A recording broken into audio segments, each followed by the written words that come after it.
Starting today, you're living alone in this house because your presence isn't beneficial for our child's upbringing. Right after giving birth, my husband dragged me into an old apartment near his parents' home. But how am I supposed to live alone in a place like this? Give me my child back? Don't cause a scene like that. It's disgraceful and it bothers the neighbors. Please be quiet. It spied my husband. My mother-in-law stood scowling and disregarding my pleas with harsh words. And, to add insult to injury, she started to leave bags of organic waste in front of the rundown building every day. With no place to throw away the accumulating trash, I reluctantly opened one of the bags to find something unbelievable inside. I am Sarah, a 27-year-old housewife. It's been 2 years since I married Alex, and we were anxiously waiting for our first child's birth. However, my joy was overshadowed by worries about Alex's spendthrift ways, his temper, and the relationship with my mother-in-law. We were living with his mother at his parents' home since his father passed away early. Hence, my relationship with my mother-in-law was far from pleasant. She criticized me at every turn, and Alex would frequently rebuke me upset by our exchange. What kind of folding is this? You'll crease the clothes. Can't you doing this properly? And start again from the beginning. But the other day, Mother, you told me to fold them this way. Beat, are you blaming me? My mother-in-law threw the clothes I'd folded onto the floor, messing them up, and angrily pushed them into the nearby laundry basket. She constantly criticized my household chores, and more often than not, she would change her instructions, making it look like I was the one making mistakes. Sarah, why can't you remember simple things? But as you know, I feel, coming home from work and always having to hear about this. Whenever Alex heard such conversations, he'd instantly lose his temper, lash out at objects, and blame me loudly. Alex was cold to me, yet strangely possessive. The only numbers on my cell phone were Alex's and his family's. My internet history was visible to Alex, as if shared, and my location was monitored through GPS. I knew Alex was jealous before we married, but instead of getting better, the constraints worsened. I was tired and started considering divorce. I managed to contact a law firm I spotted on a billboard from a payphone at a store. I explained my situation and began preparations for divorce. Fortunately, I had some savings from before the marriage. The lawyer sympathized with my situation and assured me, "We'll definitely get your divorce settled. As for the payment, you can pay it in installments after your life stabilizes." One day, I noticed I had been feeling unwell for a few days. I rushed to the hospital, and to my disbelief, I found out I was pregnant. I had been taking precautions to avoid pregnancy for the sake of the divorce, but Alex had hidden my medication, and I suspect that was when I got pregnant. Mixed feelings of joy for the child and anger towards Alex's actions made me determined to divorce soon. But I had no family home to return to, and with severe morning sickness, I couldn't act as quickly as I wanted, and had to spend the days leading up to childbirth at Alex's family home. Knowing at the child, he softened his attitude, either convinced I wouldn't run away, or genuinely happy about the child. Basically need to renovate that which for the babe is for. If it's a boy, he play basketball or football, and if it's a girl, she'll learn to respect men. He shared his self-centered educational philosophy. All the while, I kept responding vaguely, knowing internally that I'll divorce once the baby is born. During my pregnancy, my mother-in-law said to me, "If something happens to you, the neighbors might misunderstand and think I did something. So Sarah, just focus on the baby and don't do anything extra. I don't understand why Alex had a child with someone like you. I'll take care of you until the baby is born, but I really wish you would leave." Despite her constant complaints, she stopped piling chores on me, and I was able to rest. My morning sickness was severe, but even though she complained, "What on earth can you eat? You're so troublesome." She did prepare meals, which helped me get by. However, I almost suffered from malnutrition and had to spend the week before childbirth in the hospital. I safely gave birth to a healthy baby boy and was about to contact my lawyer to proceed with the divorce from Alex's plan when I noticed all my pre-marriage savings were gone. Kitchen's fee, my diary where I documented harassment from Alex and my mother-in-law, which I was planning to give to my lawyer, was also missing. Could it be Alex? I was shocked, and then I heard Alex's voice from behind me. Looking for this? I turned around, and there was Alex smirking and holding the diary that I had locked and hidden deep in the closet. Give it back. Zap, and busters on bother. Are you Ryan? Zap is your ban e-comes. What are you hiding from me? Your husband. I'm preparing for a divorce. I can't live any longer with someone as unpredictable as you, who quickly resorts to throwing things and shouting to make me obey. I want a divorce. I declared straying from my plan, but determined to see it through. Guys, just be couched with calm. I'll give you a divorce, but the kids are staying with me. Sure. With that, Alex dragged me to a rundown apartment in the neighborhood near his parents' home. Yo, staying close is bad for the kids. From today, you're living here alone. But you're living here, I'll let you see the kids once a week. If you leave, you'll never see them again. What are you saying? Give me back my kids. Stop making the scene. You're disturbing the neighborhood. Please keep it down.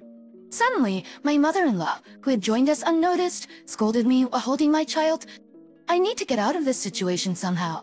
I thought desperately, but no solution came to mind, and I was thrust into the dilapidated apartment. It seemed that Alex had noticed my intentions to divorce during my hospital stay and prepared this situation meticulously. My kids ended up with Alex, and I couldn't just abandon them in their current situation. The next day, I waited for Alex to leave before I tried to leave the apartment to check on the situation at my in-laws, but I noticed a strange smell. Investigating, I found to my shock that there were bags of organic waste dumped outside my room. I couldn't believe my eyes, but I immediately knew it was my mother-in-law's doing. Oh, Sarah, you're just waking up. Even if we're taking care of the kids, don't you think you're lacking a sense of responsibility as a mother? Well, never mind. There's no space at our place for this garbage, so you can keep it here until garbage day. While holding my child, my mother-in-law brazenly said this to me when I visited her house. I had to get my kids back and contact a lawyer. Thinking this, I waited for an opportunity, but 3 days passed. Every morning during this time, bags of organic waste were dumped in front of my house. I was filled with rage, wondering what I had done to deserve this. However, on the third day, a turning point came. It was when I was moving the usual bag of garbage dumped in front of my house. Usually, the garbage bag was black, but that day it was a white bag that was see-through. And upon closer inspection of the bag, I noticed an envelope inside addressed to Sarah. I immediately took out the envelope and checked inside, where I found several $100 bills and a letter from my mother-in-law. In it, she wrote about wanting to help with the kids and the divorce from Alex. But being under surveillance and unable to do anything, that she had been putting envelopes with some money in the garbage bags since a few days ago, and an apology for what happened. Surprised by this, I checked the other garbage bags, and sure enough, there were envelopes in the other bags as well, each with a small amount of cash inside. The note from my mother-in-law was written in ink that had blurred in places, perhaps due to her tears. Reading it, I realized for the first time that she too was a victim of Alex's behavior. I also learned that while she took good care of me during my pregnancy, she also managed to keep my child safe from Alex's scrutiny. The shocking contents of the letter left me bewildered. Given Alex's personality, it was possible that he had even been looking down on his mother just because she was a woman, even though she was his own mother. In the other bag was an envelope, filled not only with cash, but also more letters of apology and countless pictures of my child. Feeling my mother-in-law's concern, I sorted my thoughts for the lawyer's meeting the following day and fell asleep. The next day, I was awakened by the sound of the intercom. When I opened the door, my worn-out mother-in-law was standing there holding my child. Alex is on a business trip starting today and won't be back for 3 days. This might be our last chance. I am truly sorry. What will you do now, mother-in-law? Won't Alex fly into a rage when he finds out the child is gone? Probably, but that's my responsibility since I raised Alex. Besides, I can't work at my age, and since I'm not very smart, I can't survive without Alex's support. I invited my mother-in-law into the house to hear more of her story. As it turned out, she had been subjected to a form of brainwashing from Alex and her late husband, who constantly told her she was incompetent. Her life was devoid of freedom, dedicated entirely to them. She wasn't even allowed to watch TV when her husband was alive, and it was only after his death that she was able to watch a few programs. It was through them that she realized something was wrong with her situation. However, she was unable to free herself and became cold and distant towards me when I came into the family as Alex's wife, hoping to prevent me from suffering the same fate. I may never forget what you said to me, mother-in-law, and my wounds may not heal easily, but you've paved the way for me to escape from Alex. Let's run away together. We have to avoid letting Alex ruin the rest of our lives. She was even allowed to watch TV when her husband was alive. And it was only after his death that she was able to watch a few programs. It was through them that she realized something was wrong with her situation. However, she was unable to free herself and became cold and distant towards me when I came into the family as Alex's wife, hoping to prevent me from suffering the same fate. I may never forget what you said to me, mother-in-law, and my wounds may not heal easily, but you've paved the way for me to escape from Alex. Let's run away together. We have to avoid letting Alex ruin the rest of our lives. I may never forget what you said to me, mother-in-law, and my wounds may not heal easily. But you've paved the way for me to escape from Alex. Let's run away together. We have to avoid letting Alex ruin the rest of our lives. I can't do that. I'm good for nothing. I'll only be a burden if I run away with you. She insisted. It's late. In the midst of all of this, the lawyer I had been consulting since before my pregnancy arrived. I told him everything that had happened, and his face grew grim as he listened. What he wanna do, Mom? Please tell me your true feelings. I will support you with all my might.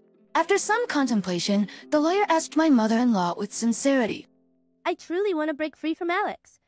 I love him because he is my child. But living a life constantly being invalidated is unbearable. It's painful to think I won't see my grandchild anymore. But with this story, she showed the lawyer her bruised arm. The bruise was so large, it shocked me. When I asked my mother-in-law about it, she revealed that after I left, Alex had become abusive due to our child's crying at night. She said such incidents were frequent before our marriage, but had not occurred since I became his wife. His expression filled with anger as he started persuading us to escape, promising to teach Alex a harsh lesson. Yet his persuasion fell on deaf ears, and my mother-in-law went straight back to her marital home, waiting for Alex to return. We couldn't change her decision, so the lawyer and I began preparing to flee. I called my cousin, explained the situation, and asked if I could hide at her place for a while. Why didn't you tell me sooner? I quickly packed and headed to my cousin's house with my child. A few days later, I got a call from the lawyer, asking if I wanted to participate in a discussion about divorcing Alex. During the call, the lawyer told me that my mother-in-law had changed her mind and would join the discussion. I decided to participate as it was going to be the last time. On the day of the meeting at the lawyer's office, Alex and my mother-in-law were already there. See me, he said. She puts her Fresper's boss way. On the day of the meeting at the lawyer's office, Alex and my mother-in-law were already there. Seeing me, Alex said, I was worried. I will kick Mom out. Let's live together, just the three of us. Ignoring him, I took my seat and the lawyer started explaining about the divorce, alimony, and child's... Alex kept pleading with me to return, but I replied, Alex, the lawyer is speaking. Can't you listen when he is discussing something so important? Alex, the lawyer, is speaking. Can't you listen when he is discussing something so important? Have you ever thought about how I feel? Hearing you talk about our life together when I'm already tired of it. Alex's face turned red and he seemed ready to explode, but he held back, likely due to the lawyer's presence. After the lawyer finished explaining, and when the discussion had calmed down, Alex asked, what are you so unhappy about? If it's not about Mom, we can work it out, can't we? How can you not understand that I love you so much?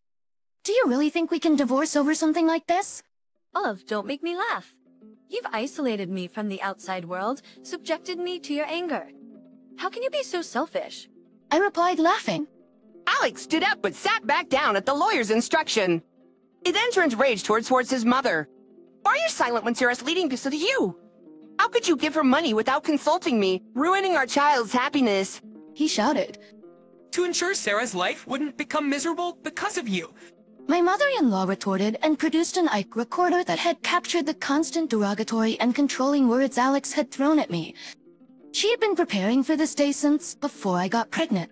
With this amount of evidence, a divorce would undoubtedly be granted, even if it comes to a trial. Would you rather agree to a divorce here and now, or let it escalate to a trial and have it become known to your company and those around you? If it becomes to a trial, with this amount of evidence, a divorce would undoubtedly be granted. Would you rather agree to a divorce here and now, or let it escalate to a trial and have it become known to your company and those around you? The lawyer grouped all the evidence I had gathered, thrusting a divorce at Alex. Alex, seeming resigned, slumped in signing of the divorce papers saying, I'll divorce here. I'll transfer the money right away. But wait, Charles, bring West, let's give me other chance. Trees, right now? Do you have the full amount ready? As I responded to Alex's plea, he instantly brightened up, promising to arrange the money immediately and rushed off to the bank. Returning quickly, a smiling Alex showed me the transaction history and asked, "How about now? Was you feeling like having been back a little?" I laughed out loud at this, replying, "You can't be serious. You think if I come back, this money comes back too? I'll never see you again." You can't be serious. You think if I come back, this money comes back too? I'll never see you again. Just with that final statement from me, Alex was stunned. With that final statement from me, Alex was stunned, and to put the final nail in the coffin, my mother-in-law chimed in. I've put up with a lot till now, but if it ends this quickly, it's for the best. Alex, I'm leaving you. I'll live on my own. She then handed out a piece of paper. Don't involve me anymore. If you do, I'll take this to the police. The paper was a medical report of injuries inflicted on my mother-in-law by Alex. Then the lawyer calmly stated, From your past behavior and the evidence collected so far, your mother-in-law is well prepared to file a lawsuit. Alex broke down crying. Why, Bart? Your mom is betraying me. Oaths in response to Alex's anguished voice, my mother-in-law grimaced and I addressed him. Betrayal? You're the one raising a hand to your family. Yet, when you get hurt by that same family, you cry. We've been enduring all this time. Ignoring Alex, who was glaring at us in silence, I took my mother-in-law's hand and left the office. After that, the meeting at the lawyer's office with Alex concluded smoothly, and my mother-in-law sold the family home and moved to Atlanta, relying on her relatives. Apparently, she was living comfortably off her late husband's considerable legacy. As for me, I got a job in a faraway place after the divorce was finalized. Now, with the help of others around me, I am living a new life with my child. My marriage was filled with endurance and my own preconceptions, putting up with unnecessary suffering and almost ruining my life. I want my child to avoid such pointless endurance and hope they become a gentle person with their own will, consideration, and kindness towards others. While praying for this, I want to take care of my own heart and move forward in my new life.